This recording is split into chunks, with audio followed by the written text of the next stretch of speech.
Bandera Reports Afternoon Edition.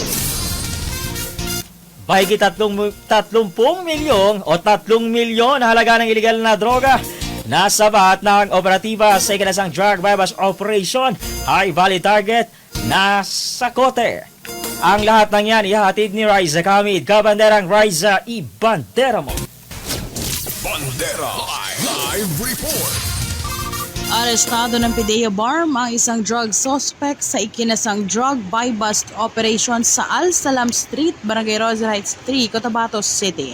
Sa report mula sa PDEA BARM, kinilala ang suspect na si alias Jabar o alias Mokhtar, 41 anyos at nakatalaga bilang top 26 sa drugs watchlist ng PDEA. Nakuha sa kanyang posisyon ang 10 pakete ng droga na may bigat na 500 grams na nagkakalaga ng 3.8 million pesos, isang unit ng Mitsubishi Mirage na kulay gray, ilang non-drug items at kasama ring nakuha ang ginamit na buy-bust money. Sa ngayon ay nasa kustodiya na ito ng PDEA BARM Jail Facility at mahaharap sa kasong paglabag sa Republic Act 9165 o ang Comprehensive Dangerous Drugs Act of 2002. Mula dito sa Bandera News TV Cotabato, Riza Kamid, Basta Balita, ibandera mo. Bandera Reports Afternoon Edition.